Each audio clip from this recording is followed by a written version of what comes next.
Avant de présenter notre invité du soir, le colonel Hogar, on va revenir juste 2 secondes sur ce qui nous est arrivé le samedi 13 mai. Je pense que vous êtes tous au courant. Nous avions envisagé d'organiser notre 2e marche de la fierté française, la première l'année dernière, le 26 mars, et qui s'était très bien passée. Nous avions eu les félicitations de la préfecture. Et puis cette année, c'était une autre paire de manches, puisque alors on n'est pas les seuls, tous les mouvements dits de l'ultra-droite, on va en revenir dessus d'ailleurs, c'est un nouveau concept inventé par le ministère de l'Intérieur, mais tous ces mouvements ont fait l'objet d'une interdiction. On est exactement, on est dans la portail, exactement. Si j'ai bien compris, dans ce colloque qui avait été organisé par l'Action française dans le 2e arrondissement, un des attendus, un des considérants motivant l'interdiction était qu'il pouvait y avoir des propos de nature à inciter à la haine raciale. Ce n'était pas encore dit, mais en tout cas, au niveau du ministère, ils étaient à peu près persuadés que ça se passera. D'où interdiction. On les remercie parce qu'on est dans leur locaux aujourd'hui. À la chance, mais l'expérience, c'est vrai que nous, à ce niveau-là, on a peut-être fait un petit peu preuve d'amateurisme, et ils avaient déjà préparé un référé, ce qui fait qu'ils ont eu le temps de le préparer, et donc l'interdiction. Le tribunal a donné raison à l'Action française, et ils ont même eu gain de cause, puisqu'ils ont touché, je crois, 500 000. Ça, c'est très bien vu de leur part. On aurait aimé faire la même chose, simplement... 2 raisons. La première, c'est que franchement, alors pour le coup c'est moi en tant qu'organisateur, j'étais à 100 lieues de m'imaginer qu'on ne pourrait pas organiser cette marche de la fierté française. La demande qui avait été faite le 13 avril a bien été déposée après dans les temps le 9 mai, et ils n'ont rien voulu savoir. Et donc on a eu une réponse le vendredi très tardivement. Et 20 bonnes minutes avant que la conférence de presse ait lieu, eh bien, les forces de l'ordre sont arrivées et ont menacé les différents participants. Alors, derrière les catacombes, là, d'Enfer Rochereau, et puis dans le discours. Bon, la plaisanterie a duré, on va dire, de 2h moins le quart jusqu'à peu près 3h30, avec beaucoup de renforts policiers. C'est bon, alors, ce que j'expliquais au commissaire qui était chargé de toute cette petite opération, c'est que bon, avec nous ça se passerait bien. Pour la plupart ce sont des anciens militaires, donc ils savent ce que c'est que l'ordre, et ils respectent les forces de l'ordre, mais c'était assez comique de voir qu'il y avait plus d'un représentant des forces de l'ordre pour un manifestant. En tout cas, une personne qui souhaitait assister à cette conférence de presse. La morale de l'histoire, c'est que ça nous a unis tous. Parce que forcément, quand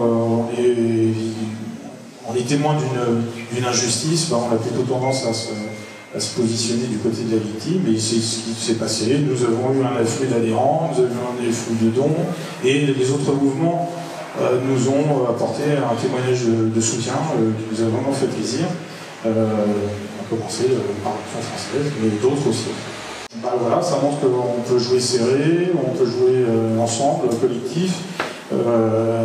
Quand bien même les autorités essaient de nous diviser. Ce qui est moins connu, et je terminerai là-dessus, c'est que le lendemain matin, il y avait une manifestation, une cérémonie officielle à laquelle nous étions conviés, on avait accepté l'invitation. Et dans le protocole, il était prévu qu'après le dépôt des gerbes, après avoir salué les porte-drapeaux, eh bien, les officiels fassent un petit discours. Et ça a été impossible.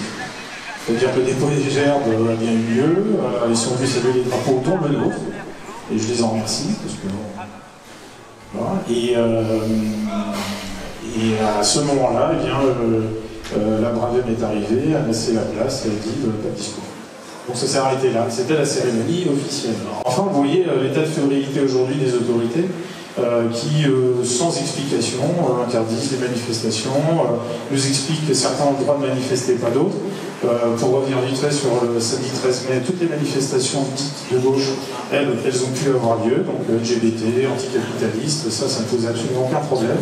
Et nous, c'est pas possible. Pour des motifs qui sont fallacieux. Ça montre peut-être aussi qu'on est dans le vrai aujourd'hui, et qu'il faut continuer comme ça. On va tout de suite enchaîner par une présentation très sommaire j'espère qu'on ne voudrait pas, de notre invité de ce soir, donc le collègue Jacques Folliard. Dans le dernier papier que j'ai fait, je l'ai présenté comme un héros, mais le mot n'est pas galvaudé parce que il est donc issu d'une famille de tradition militaire, avec des valeurs morales extrêmement fortes, dont on a clairement besoin aujourd'hui. Et son témoignage de ce soir est parfaitement légitime parce qu'il va nous donner un éclairage d'anciens militaires, je dirais de civils, mais qui a conservé, qui véhicule, qui transmet toutes ces valeurs. Et donc j'espère qu'on sera bien imprégné ce soir. Le thème de ce soir, le titre que vous avez choisi, j'ai trouvé très bien, c'est du Rwanda à l'Ukraine en passant par Kosovo. Ça représente 3 des théâtres d'opération sur lesquels vous êtes intervenus.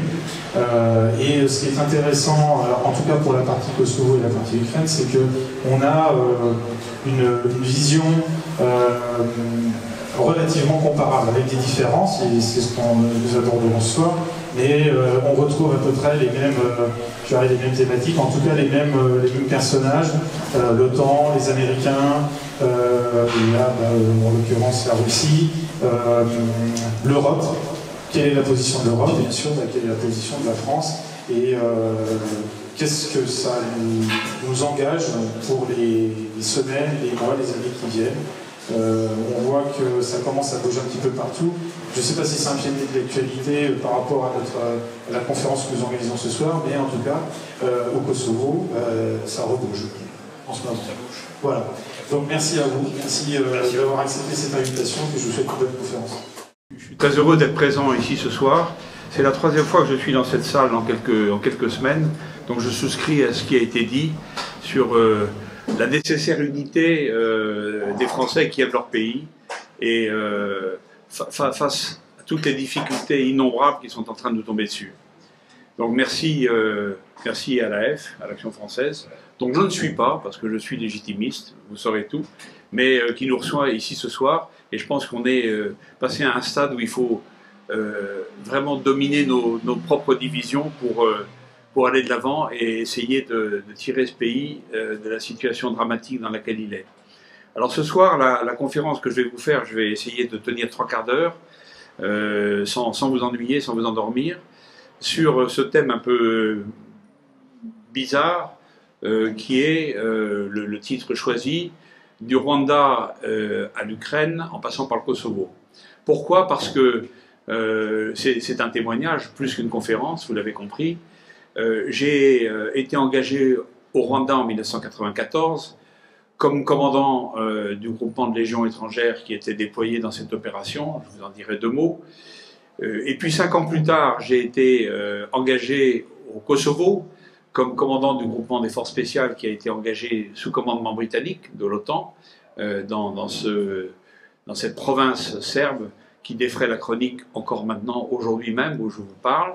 Il y a des incidents très graves qui se passent dans le nord du Kosovo, zone majoritairement peuplée de Serbes, ce qui n'est pas le cas de la province entière, qui elle est maintenant peuplée majoritairement d'Albanais. Et puis l'Ukraine. Et en fait, pourquoi cette espèce de pont audacieux du Rwanda à l'Ukraine en passant par le Kosovo? Parce que, tout simplement, je retrouve dans ces trois conflits saillants qui nous interpellent à des titres divers et sur lesquels on peut avoir des idées fausses, souvent, je retrouve un certain nombre de constantes, de choses qui m'ont personnellement marqué et qui m'ont amené à tenir des positions qui sont parfois un peu à contre-courant de ce qu'on entend à droite et à gauche. Le Rwanda en 1994, je suis lieutenant-colonel, j'ai 37 ans, je suis un officier de Légion, j'ai servi au 2e REP, et je suis à ce moment-là en poste à Djibouti, poste avancé de l'armée française en Afrique orientale, la Corne de l'Afrique, où je suis en fait à l'état-major, au bureau opération de l'état-major.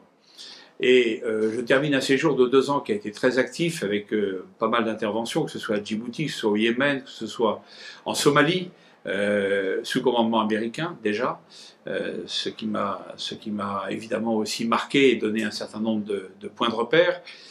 Et je suis désigné pour commander ce groupement de légions qui va être constitué à partir d'unités qui vont venir de France, d'Afrique, de Djibouti en particulier, mais du Gabon également, etc.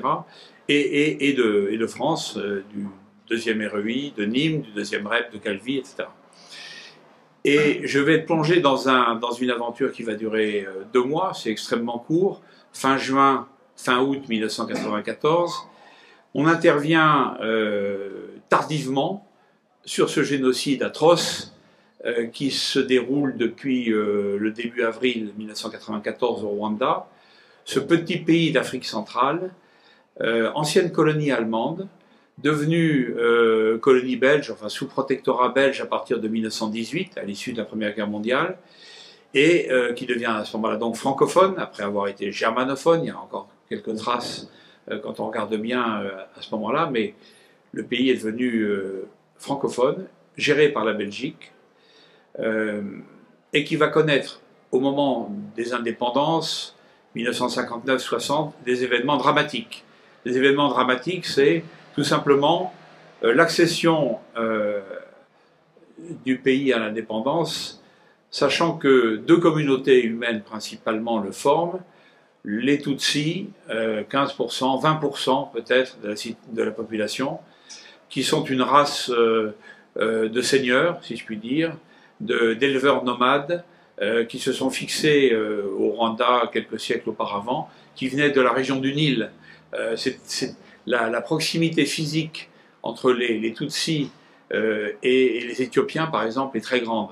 Moi, j'ai pas mal fréquenté la région et j'avais été frappé par ces aires de ressemblance, des individus très grands, comment dirais-je, de traits très fins, tout le contraire des Hutus, 80% ou 85% de la population, petits, rablés, qui sont plutôt des Noirs d'Afrique, de la côte occidentale de l'Afrique, plutôt des Bantous, hein, pour schématiser les choses. Et ces 2 populations vont vivre en paix en paix relative, oui, pendant des siècles. La société est dominée par les Tutsis.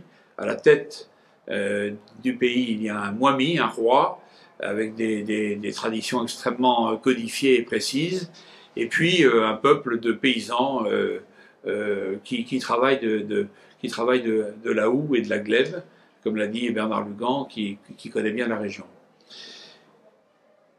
Et des événements dramatiques en 59-60, c'est la révolution sociale, excusez du peu, où les Hutus prennent le pouvoir en éliminant ou en martyrisant de manière atroce, il faut le dire, les Tutsis.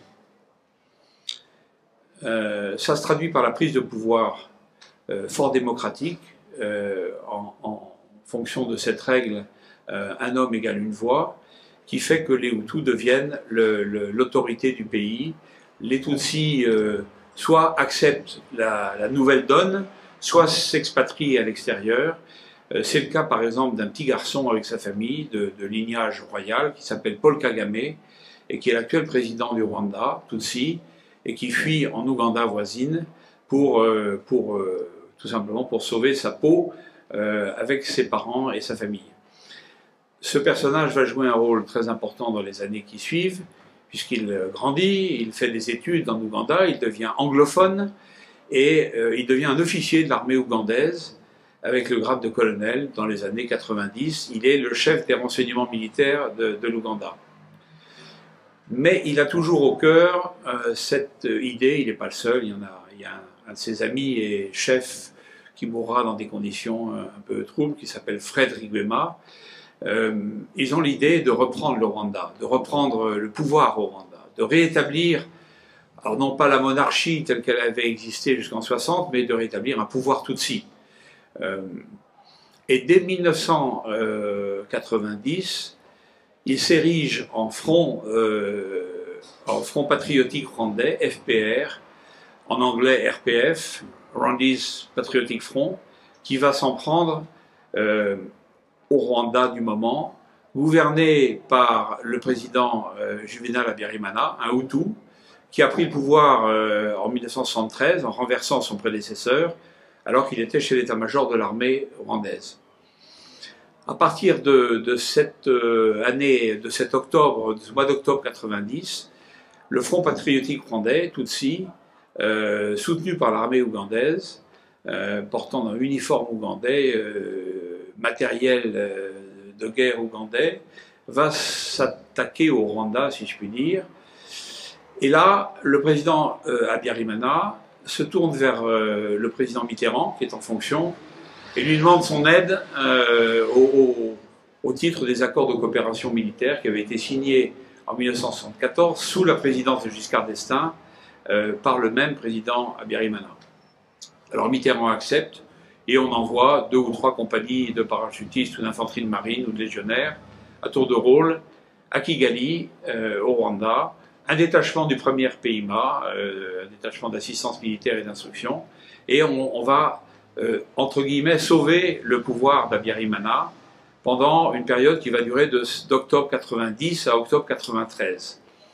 Alors c'est non sans contrepartie pour Mitterrand, parce que Mitterrand impose au Rwanda, qui est un pays comme tant d'autres en Afrique à ce moment-là, fonctionnant avec un parti unique, Mitterrand impose le multipartisme et l'ouverture à la démocratie, entre guillemets, sauf que la démocratie...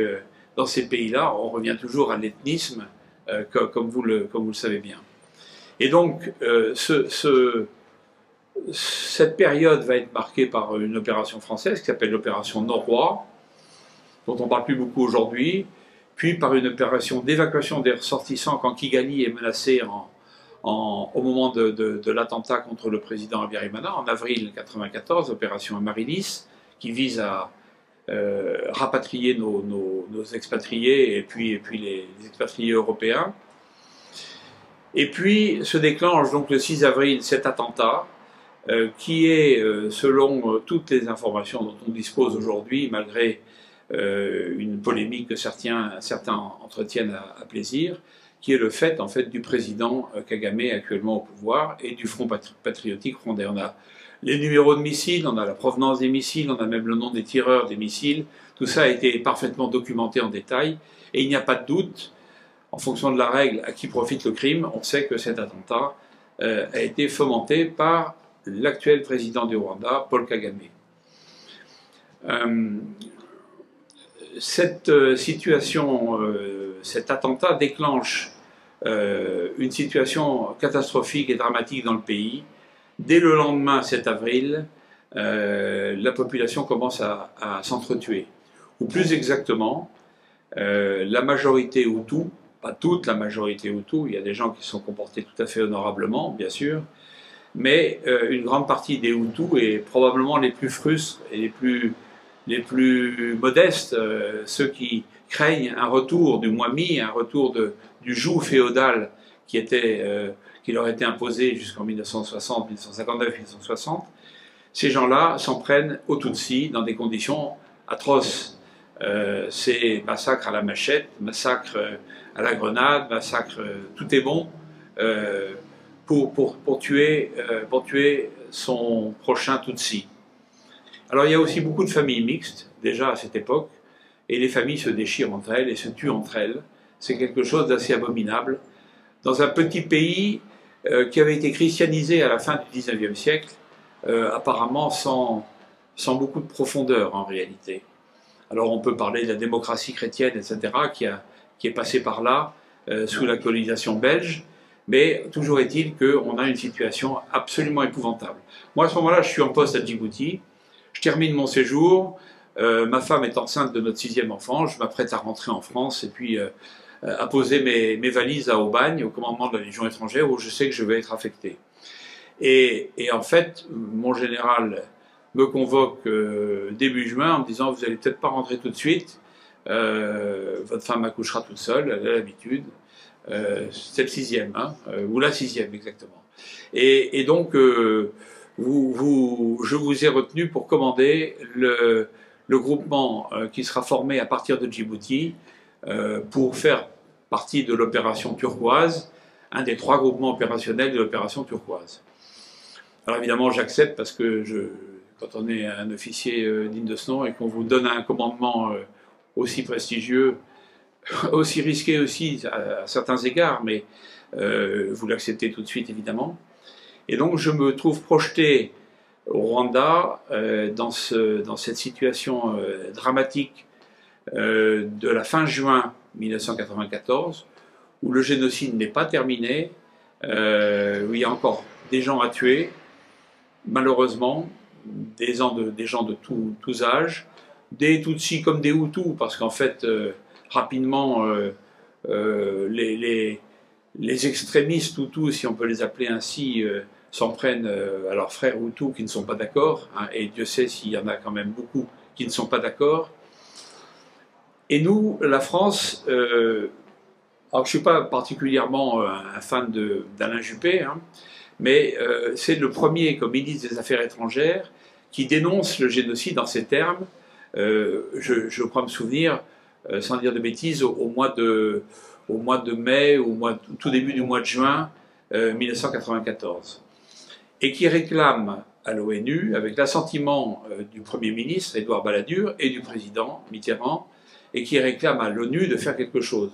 Mais l'ONU est présente au Rwanda depuis notre départ, à nous, Français, en octobre 1993, au terme des accords d'Arusha. Il n'y a plus de troupes françaises au Rwanda, il reste une dizaine de conseillers techniques, mais il n'y a plus de troupes françaises d'unités militaires constituées au Rwanda. C'est très important parce que souvent on vous dira que la France est à l'origine, enfin a mené à complicité de génocide. Ben, il n'y avait personne pour le faire, parmi les Français, il y en avait quelques-uns parmi les Rwandais. Donc à ce moment-là, il y a une opposition évidente des Américains à cette intervention au Rwanda pour faire cesser le génocide. Et cette opposition américaine va durer pratiquement jusqu'à l'autorisation enfin donnée par la résolution 929 de l'ONU, qui autorise la France à intervenir pour 2 mois seulement, sous chapitre 7, qui permet d'utiliser la force pour faire respecter le droit. Et à ce moment-là, la France, qui n'a pas de moyens de projection stratégique, je veux dire par là d'avions capables de nous transporter dans des conditions rapides et conséquentes, la France fait appel aux États-Unis, comme on l'avait fait des années plus tôt à Kolwezi, et les États-Unis refusent.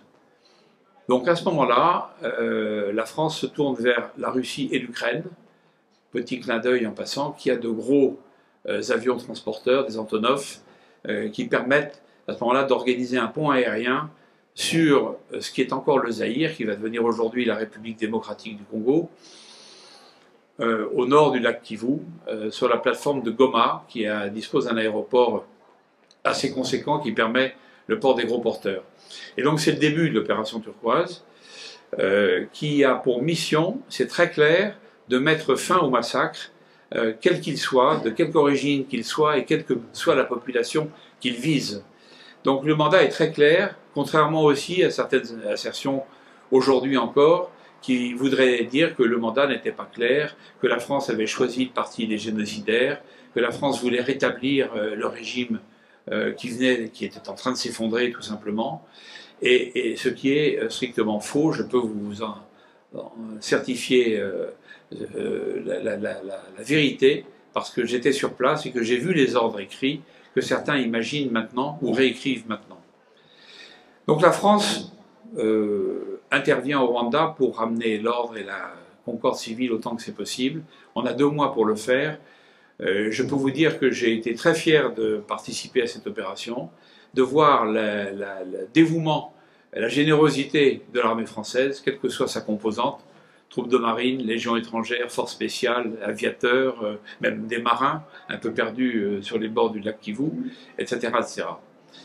On peut être fier de notre armée parce que c'est une armée qui est, on en reparlera peut-être tout à l'heure, aujourd'hui un peu désarmée, mais qui a une qualité humaine absolument remarquable et irremplaçable.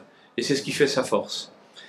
À partir de cette période, de ces 2 mois, la première chose qui m'a choqué en arrivant, j'étais là depuis quelques jours à peine, installant mon PC au sud du lac Kivu, à Sangougou, qui allait devenir un peu le chef-lieu de mon secteur, chef-lieu d'une préfecture rwandaise.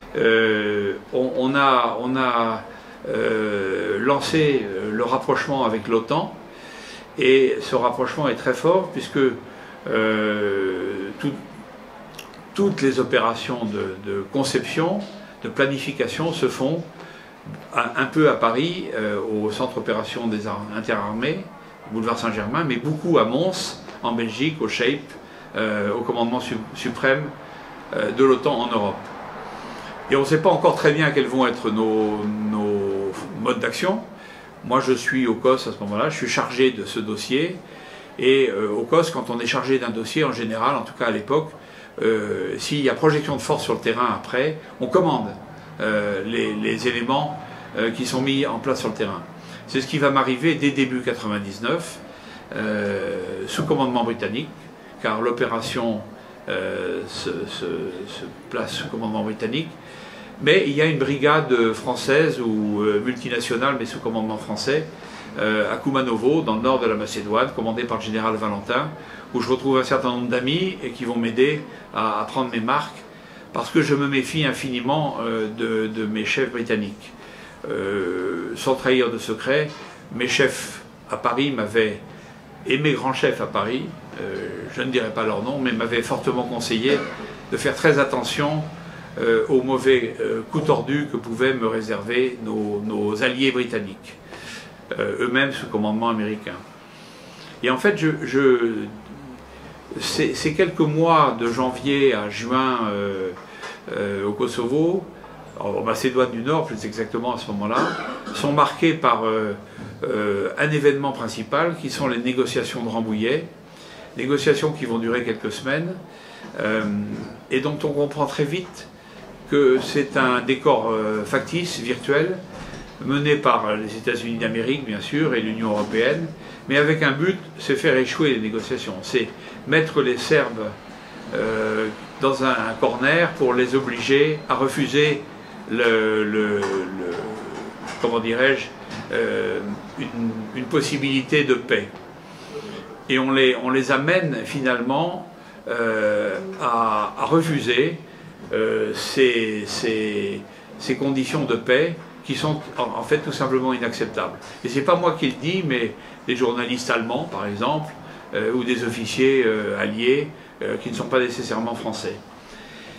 Et puis deuxième événement, le massacre de Račak en Serbie, au Kosovo, Serbie du territoire serbe, où on impute aux forces de l'ordre serbes le massacre de civils albanais, dont on va découvrir un peu plus tard qu'en fait c'est un montage. Et là aussi c'est pas moi qui le dis, mais c'est l'enquêtrice en chef finlandaise qui finit par avouer quelques années plus tard qu'on l'a soumise à des pressions terribles pour qu'elle inverse les responsabilités de ce massacre. Ce qui nous ramène encore une fois au mot désinformation. Et la troisième étape, c'est Bill Clinton, Madeleine Albright. Alors Madeleine Albright qu'on avait croisée au Rwanda 5 ans plus tôt, parce qu'à l'époque elle était l'ambassadeur des États-Unis à l'ONU et qu'elle était très agressive vis-à-vis de la France à propos de l'opération turquoise dont je viens de vous parler, en disant que c'était une opération strictement anormale, que c'était quasiment du néocolonialisme, etc., etc. Et là on retrouve la même Madeleine Albright, âme damnée du camp Clinton, du clan démocrate américain, noyée aujourd'hui au milieu des néoconservateurs américains, et qui est acharnée à produire une responsabilité serbe dramatique pour déclencher une guerre. Et c'est ce qui va se passer avec finalement sans autorisation de l'ONU, le déclenchement par l'OTAN, je crois le 23 mars 1999, pour 78 jours de bombardement sur la Serbie et le Kosovo, avec des pertes civiles évidemment, et une guerre tout à fait, à mon sens, illégale et illégitime. Mais à ce moment-là, moi je suis sur le terrain, je ne me pose pas ces questions-là, illégalité, illégitimité, c'est un peu... Mais avant de partir, j'ai été quand même briefé par mon père, qui est officier général en retraite, qui est en train de mourir d'un cancer. Il va attendre quand même que je revienne du Kosovo début juillet, pour partir, et qui m'avait briefé en me disant, tu sais, quand tu es rentré du Rwanda, tu m'avais fait part de tes doutes sur la politique américaine très hostile à la France. Je t'avais dit à l'époque que j'avais vécu la même chose en Algérie et en Indochine auparavant.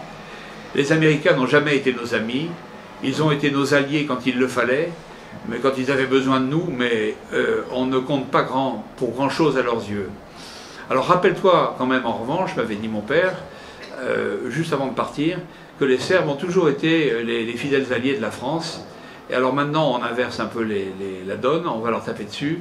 Donc agis avec discernement mon fils. Alors je l'avais regardé en disant ben, je peux parfaitement me sortir de cette mission et me faire affecter sur un autre théâtre et quelqu'un prendra ma place. Et mon père m'avait dit surtout pas, parce que maintenant tu es averti et tu sauras faire preuve de discernement, ce que ne saurait pas nécessairement faire l'officier qui serait amené à te remplacer si tu te dédisais. Voilà. Alors là, j'ai vraiment vécu de nouveau un temps très court, encore plus court qu'au Rwanda, parce qu'à partir du moment où nous sommes rentrés au Kosovo à la signature des accords de Kumanovo, imposés à la Serbie après 78 jours de bombardement, qui n'avaient pas d'ailleurs entamé le moral ni le potentiel de l'armée serbe, qui était intact, ça j'ai pu m'en assurer, mais qui avait fait beaucoup de dommages à l'économie serbe et aussi aux civils serbes. À partir de là, je suis rentré au Kosovo en précurseur.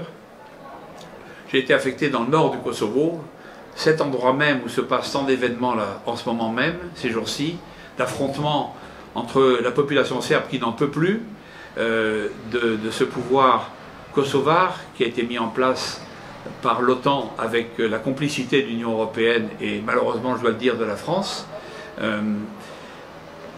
Et les forces spéciales, les dites forces spéciales de l'UCK, de ces rebelles albanais aujourd'hui au pouvoir dans cette province, qui ne cessent depuis 1999, donc depuis 24 ans, bientôt 25 ans, de pratiquer le nettoyage ethnique, de faire partir les Serbes, de faire partir les Roms, de faire partir les Gorani, de faire partir toutes les minorités qui ne sont pas albanaises et de préférence musulmanes. Il y a 10% d'Albanais au Kosovo qui sont catholiques, mais la grande majorité, 90%, est musulmane. Et le Kosovo est d'ailleurs, en passant, anecdote, le premier contributeur de djihadistes en Irak et en Syrie ces dernières années, par rapport à la taille de sa population. Je découvre au Kosovo, en fait, alors, Madeleine Albright, Bill Clinton, cite un génocide de 200 000 morts déjà au mois de juin 99. Et en réalité, quand tous les comptes seront faits, si je puis dire, vous me direz, quelques milliers c'est toujours trop, c'est évident, mais le chiffre même de l'OTAN, toute catégorie confondue de morts, sera de quelques milliers, 6 000 morts et quelques, pour toute la durée des opérations, Serbes contre les Albanais, Albanais contre les Serbes, les interventions, l'intervention de l'OTAN, etc., etc. Donc on est loin, avec 6 000 et quelques morts, des 200 000 qui ont servi de prétexte au matraquage de la Serbie, sans mandat de l'ONU, dans des conditions terribles en 1999, pour l'amputer de sa province du Sud, qui est à la fois son cœur spirituel, identitaire, historique. Le Kosovo est une région composée en fait de deux régions, le Kosovo et la Metochie, terre d'église, moitié-moitié, et c'est une terre peuplée couverte, je dirais, de monuments plus anciens les uns que les autres, de monastères, d'églises, de toute beauté, dont les origines sont extrêmement anciennes, puisqu'elles remontent au Moyen-Âge. Toute l'histoire serbe est inscrite au Kosovo, en fait. Et donc on a cette injustice de voir cette partie de terre serbe, cette province serbe, peuplée progressivement de plus en plus d'Albanais à partir du règne de Tito. Tito, le croate, voulait diminuer le poids de la Serbie dans la République fédérale de Yougoslavie, il y est parfaitement arrivé, et en particulier voulait développer un Kosovo albanais qu'il a favorisé largement pendant toutes ces années de pouvoir.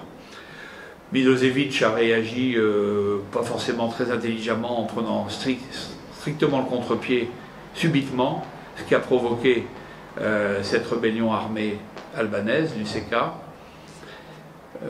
Sur la liste des organisations terroristes des États-Unis d'Amérique, jusqu'en 1996, où là, de terroristes, on devient amis, alliés et protégés de l'administration américaine. C'est ainsi que Hashim Thaçi, le commandant de l'UCK, le poulain de Madeleine Albright, de même que Paul Kagame au Rwanda avait été le poulain de Madeleine Albright en son temps, Hashim Thaçi, qui est aujourd'hui en prison à La Haye, où il doit répondre de crimes de guerre et de trafic d'organes prélevés sur personnes vivantes, prisonniers serbes, prisonniers roms, prisonniers gorani,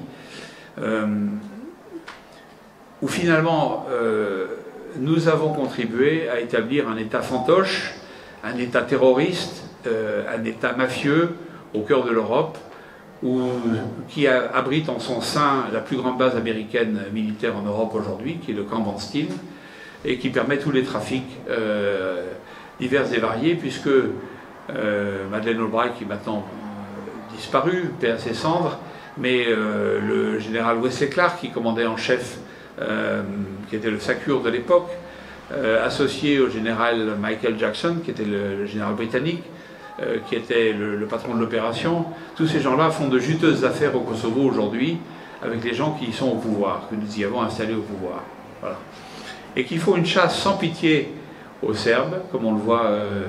Alors on le voit peu sur les médias, parce que les médias, les grands médias ferment les yeux sur ces exactions, sur ces horreurs parfois, parce que c'est très gênant. Elles mettent en cause la responsabilité de l'Occident d'une manière générale. Je ne voudrais pas être trop long, mais je vous ai planté un décor rwandais, un décor kosovar, entre guillemets, serbe au Kosovo, avec un certain nombre d'ingrédients, et où on retrouve toujours le mot désinformation, le mot administration américaine, en particulier démocrate, le camp Clinton, Madeleine Albright, etc., etc. Vous retrouvez, si vous regardez bien, tous ces ingrédients exactement face à la Russie, en Ukraine, aujourd'hui, où l'histoire ne commence pas le 22 février 2022, comme on le raconte. Alors c'est vrai que l'armée russe a franchi la frontière le 22 février 2022 pour rentrer en Ukraine. Ça, c'est absolument vrai. Alors on peut appeler ça comme on veut, invasion, agression, etc. Mais il faut remettre les choses à leur place.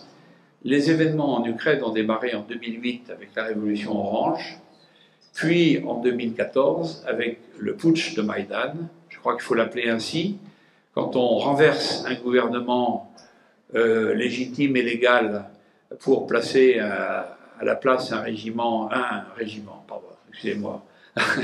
un gouvernement tout à fait sorti du chapeau, il y a de quoi se poser des questions. Et quand vous regardez à la loupe les événements de Maïdan, ces tireurs embusqués qui tirent dans la foule sans discernement, quand vous voyez l'agitation d'une certaine Victoria Nuland, qui est aujourd'hui sous-secrétaire d'État aux affaires étrangères américaines, et qui est elle-même, je pense, la digne remplaçante de Madeleine Albright dont je parlais tout à l'heure, quand vous voyez l'acharnement de l'administration américaine à américaniser l'Ukraine à partir de 2014, leur déconvenue devant les accords de Minsk en 2014-2015, Minsk 1, Minsk 2, leur volonté de saboter, alors je ne parle pas de Nord Stream, on pourrait y venir aussi, mais de saboter toute tentative de paix,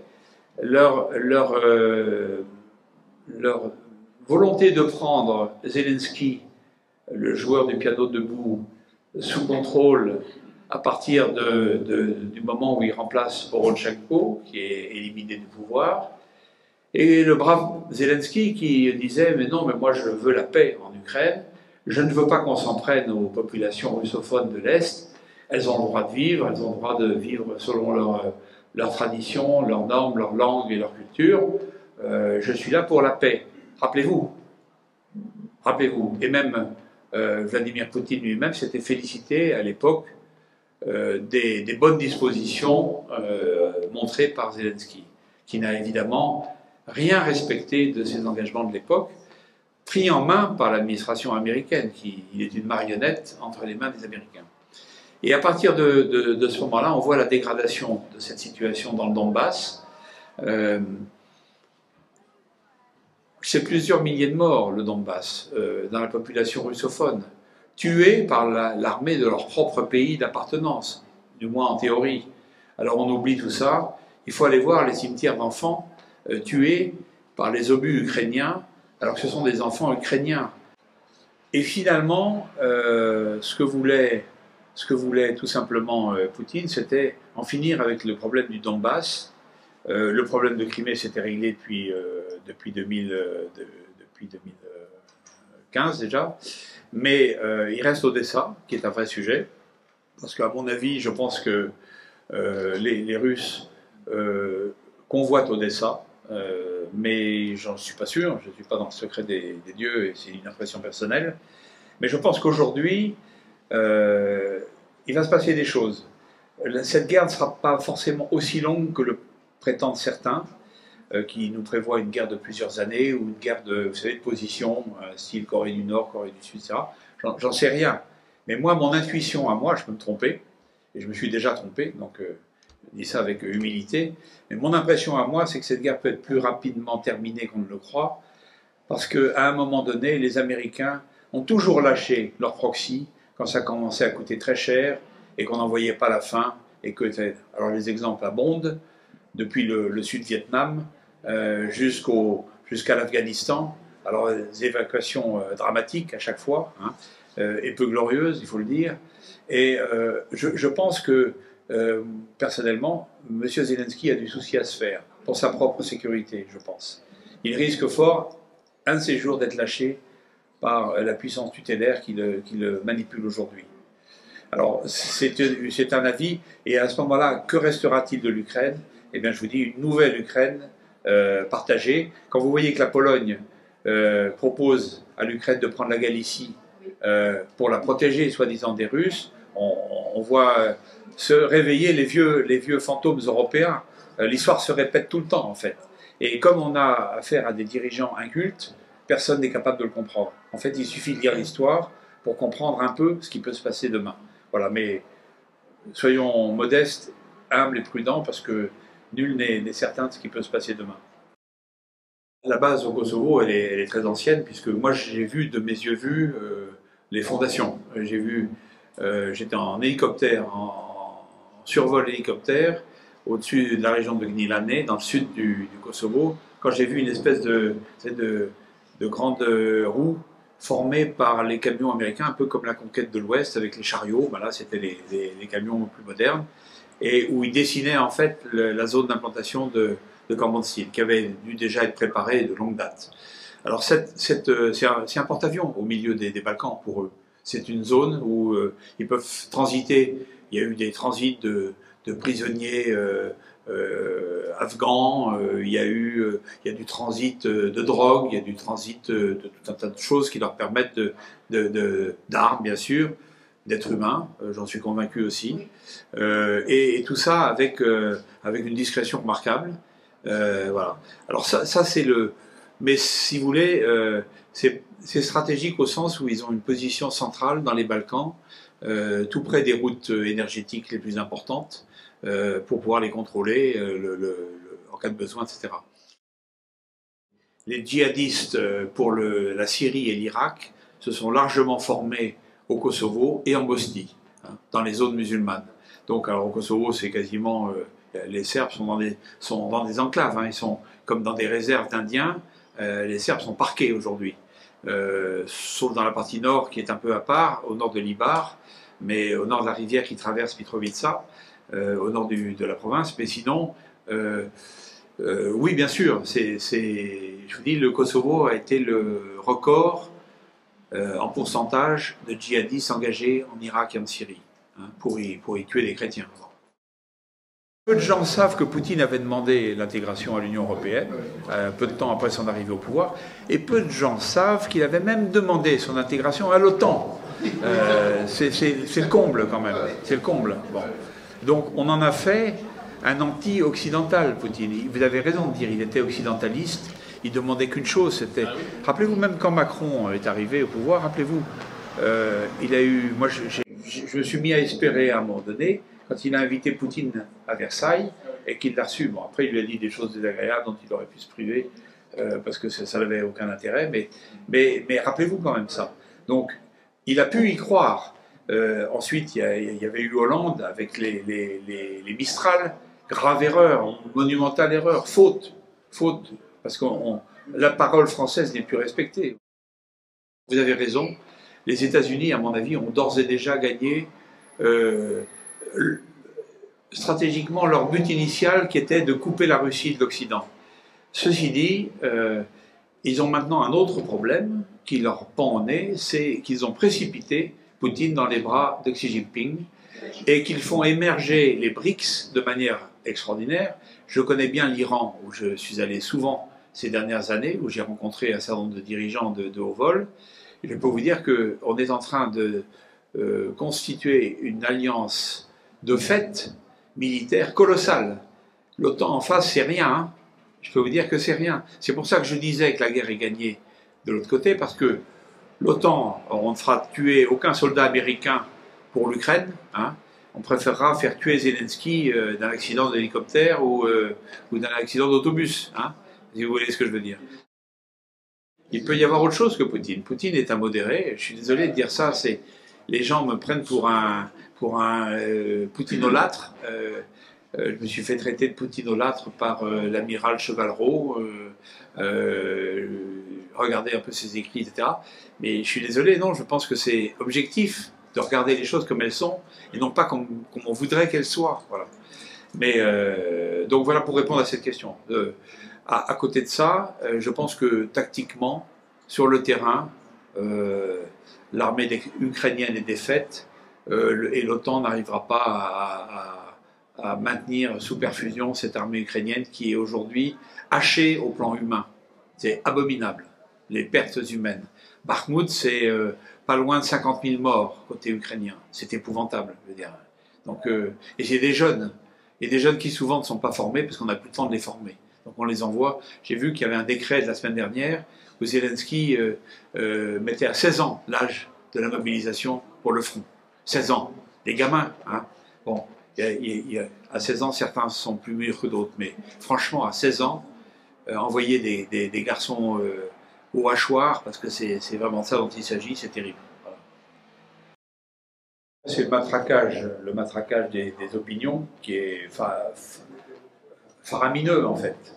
Même dans nos familles. Moi, j'ai quelques exemples dans ma famille proche de gens qui me disent que je tiens des propos absolument scandaleux, etc., etc. Donc, la réalité, moi, ce que je vous dis là, ce soir, en toute humilité, c'est ce que je tire de mes presque maintenant 40 ans de vie active, dont 26 ans dans l'armée et 23 dans la vie civile. Bon.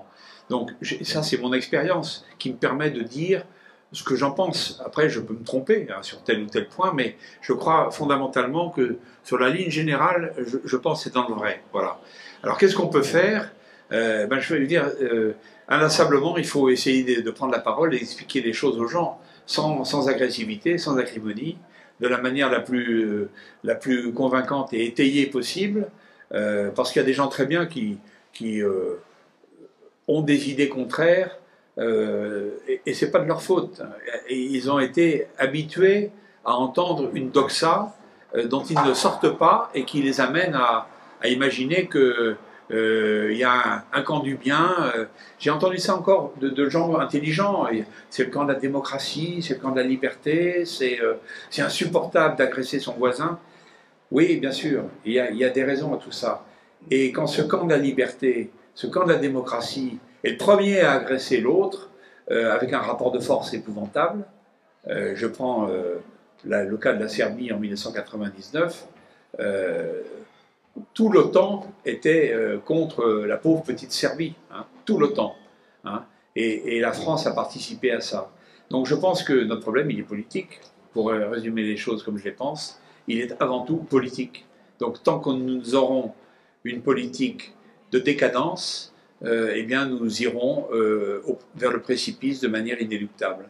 Et le jour où nous nous réveillerons collectivement, c'est pour ça que je pense qu'il est fondamental que les Français de différentes chapelles, si je puis dire, je vous dis, je pense à des exemples très précis, mais que les Français se rassemblent pour l'amour du pays, pour la sauvegarde du pays, parce que c'est urgent, c'est le salut du pays qui est en cause maintenant. On le voit avec la dégradation des mœurs, on le voit avec l'immigration galopante, avec une population qui ne veut pas s'intégrer, on le voit avec le wokisme qui nous débarque des États-Unis d'Amérique, on le voit avec la théorie du genre, on le voit avec... Je veux dire, les exemples sont maintenant multiples et catastrophiques quand même.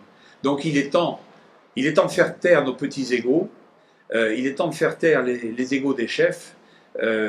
Quand j'en rencontre un ou deux de temps en temps, c'est le message que je leur fais passer. Je leur dis, écoutez, c'est gentil, mais cette guerre de micro-partis, les uns à côté des autres, etc., c'est dépassé. Il faut se rassembler. Hein.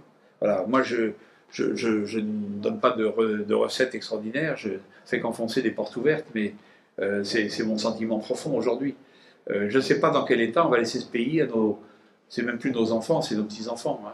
Et moi, ça me réveille la nuit, voilà, vraiment. Hein. La Chine, c'est un empire, c'est une grande puissance qui est émergente depuis pas mal d'années, mais qui rattrape maintenant sacrément le peloton de tête, si elle n'est pas déjà dans le peloton de tête, et si elle n'est pas déjà en tête du peloton de tête. Donc la Chine, elle travaille pour ses intérêts. Donc elle sait très bien qu'elle a un adversaire majeur, parce qu'il est désigné comme tel. Elle est désignée comme telle par lui, c'est les États-Unis d'Amérique. Donc on a un affrontement Est-Ouest, entre guillemets, pour schématiser les choses. Et Xi Jinping est un empereur de Chine. Hein, et il mène une politique d'un empire. Mais en face, il a un empire défaillant. L'empire américain est défaillant, divisé contre lui-même. Et tout empire divisé contre lui-même finit par périr. Donc moi je pense qu'on est à l'aube de grands changements majeurs au plan géopolitique et mondial. C'est évident. Alors oui, la Chine c'est un sacré problème. Hein. Je ne sais plus combien de milliards de Chinois, une puissance qui a su parfaitement profiter des avances technologiques des autres, avec des méthodes d'acquisition d'informations redoutables, etc., etc. Mais aujourd'hui, la Chine, c'est un sujet majeur. Donc Poutine a choisi la Chine. Non, il n'a pas choisi la Chine. Il a été poussé par nous vers la Chine. C'est nous qui l'avons mis dans les bras des Chinois. De même que... Alors après, il y a des puissances d'équilibre. Il y a l'Inde, bien sûr, qui fait partie des BRICS. Il y a l'Iran, qui est une puissance colossale, qui dort encore, mais qui se réveille, avec des réserves gazières phénoménales et une population de 80 millions d'habitants, et de gens formés, intelligents, etc., etc. Donc, moi je pense qu'on est à la veille, enfin, le grand changement a démarré. Hein. Qu'est-ce qui va en sortir, je ne sais pas, mais c'est évident que la Chine, c'est un sujet majeur. Ça nous semble très loin, nous, Européens de l'Ouest, mais c'est à nos portes, c'est évident. J'ai un ami connu qui m'a demandé mon avis sur le Frexit, etc., etc. J'ai dit, moi, je ne sais pas si c'est le Frexit ou la refonte complète de ce machin, parce que c'est un machin maintenant, qui ne sert à rien et qui nous tue petit à petit, tue les identités des peuples européens, des nations européennes, tue nos libertés, tue notre souveraineté, etc. Donc, est-ce que c'est le Frexit ou est-ce que c'est purement et simplement, ou est-ce que c'est l'explosion du système européen? Moi, je salue le courage de la Hongrie, la petite Hongrie d'aujourd'hui, avec Viktor Orban, qui se rebelle contre ce système tentaculaire qui n'a aucune légitimité. Ursula von der Pfizer, comme j'aime l'appeler, n'a aucune légitimité. C'est une caricature, c'est une marionnette en chef d'un système qui est en train de nous tuer à petit feu. Donc, Non, il n'y a rien à attendre de l'Union européenne. L'erreur faite par Sarkozy a été de rejoindre le commandement intégré. Donc tout ça est très clair. Je crois même que, non, je ne les ai peut-être pas là, mais le fait d'être dans le commandement intégré nous oblige à une solidarité militaire avec les alliés. Le fait de ne pas être dans le commandement intégré nous laisse une grande liberté de manœuvre. C'était l'idée de Gaulle, qui n'était pas particulièrement favorable aux Américains, en 1966, quand il a quitté le commandement intégré. Et Sarkozy, qui à mon avis est un parfait vassal des Américains, a choisi de rejoindre le commandement intégré. Et c'est drôle parce qu'en fait, ça faisait suite quand même aux années préparatoires de Chirac. Chirac, il a fait un peu tout et le contraire, un peu comme Macron d'ailleurs. Hein. Il a à la fois tenu tête pour l'Irak, la guerre du Golfe, et en même temps, il est allé, il s'est joint joyeusement au concert otanien en Yougoslavie, en Serbie. Bon, mais l'OTAN, donc, première urgence à mon avis, quitter le commandement intégré de l'OTAN. Alors, et complètement oui, avec, je dirais, des paliers de désescalade, si je puis dire. Parce qu'il y a, progressivement, parce qu'il y a des questions techniques, il y a des questions d'interopérabilité, il y a des questions d'appui mutuel, il y a des questions de dépendance technologique, il y a un certain nombre de choses. Donc, moi, je suis partisan de quitter l'OTAN. À un moment donné, il le faudra bien, parce que cette organisation ne devrait plus exister.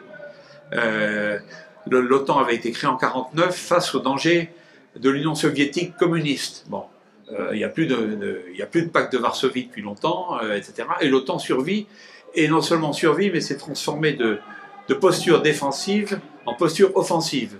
Et aujourd'hui, l'OTAN est une organisation agressive. Avant toute chose, il faut penser à nos intérêts, à nous, Français.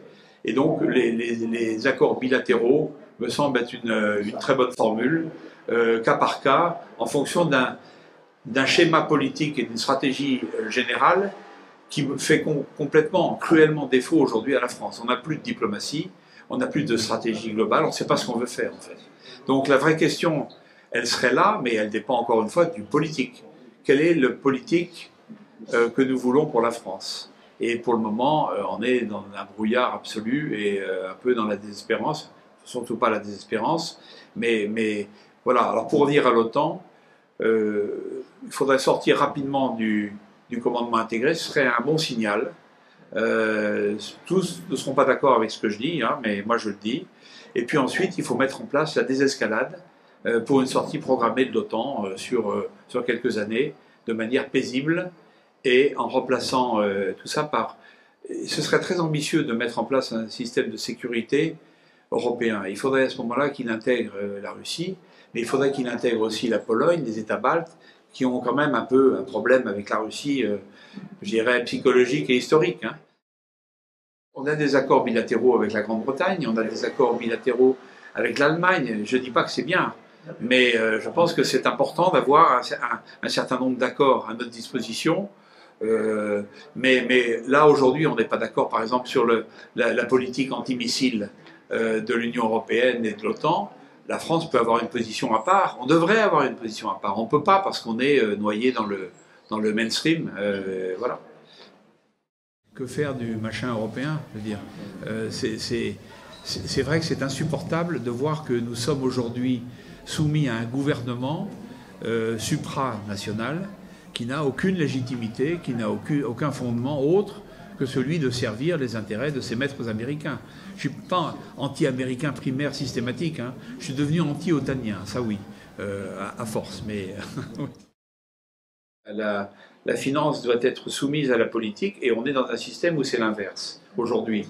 Mais pour qu'on puisse marcher sur nos deux jambes, il faut avoir une tête, et une tête qui domine les outils que sont la finance ou autres. Et ça je comprends très bien ce que vous voulez dire, hein, mais on est victime d'un système qui a été mis en place dès 1945, en fait, aujourd'hui, et dont on subit les effets dramatiques, ravageurs, mais il faudrait reprendre le contrôle de la finance. Alors, François Hollande l'avait prétendu à une époque, vous avez vu ce que ça a donné, hein, mais bon, moi je plaisantais là. Mais...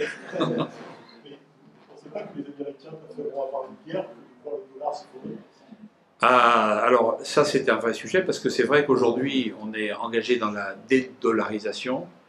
Les États-Unis rentrent dans une phase extrêmement difficile pour eux et bien entendu je pense qu'il y a parmi eux des faucons, des fauteurs de guerre qui pensent que le meilleur moyen de relancer la puissance américaine par l'économie de guerre d'ailleurs, hein, c'est de provoquer cette guerre. Alors ça c'est évident, mais en même temps je ne suis pas persuadé qu'ils aient très envie de faire tuer beaucoup de GI, vous voyez. La population polonaise n'est pas en accord avec le gouvernement polonais aujourd'hui, de moins en moins, hein, chaque jour. Ça, c'est les infos que j'ai de Pologne. La population polonaise est en train de se dire oh là là, on est en train de se faire embarquer.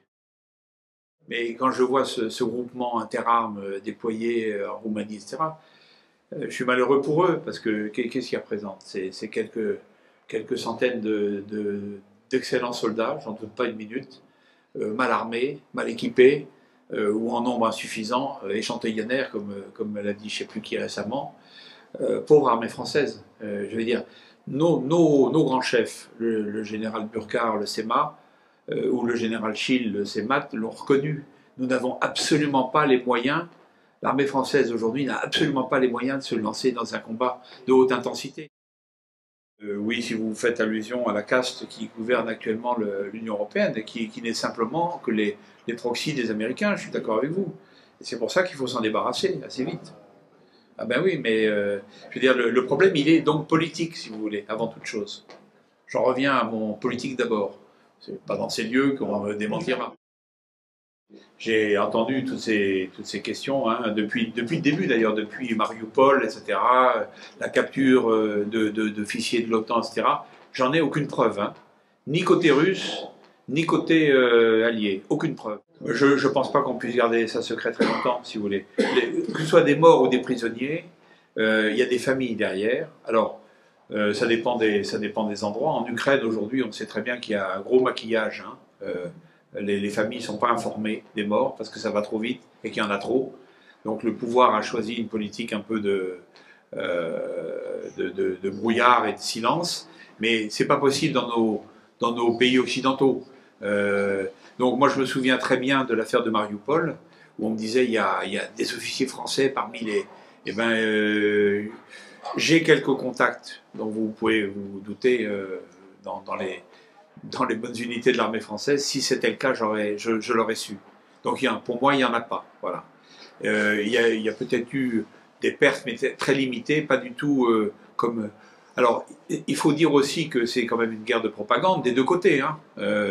Les Russes ont raison aussi de rajouter leur couche personnellement pour défendre leur cause. Mais je crois qu'il y a beaucoup de désinformation des deux côtés, en fait, en réalité. Donc, il faut se mettre dans la posture où l'information, il y a une guerre de l'information. Une guerre d'information, donc ça veut dire que alors les faits les plus saillants, c'est les crimes de guerre, parce que ça interpelle tout le monde. Et puis c'est abominable, hein.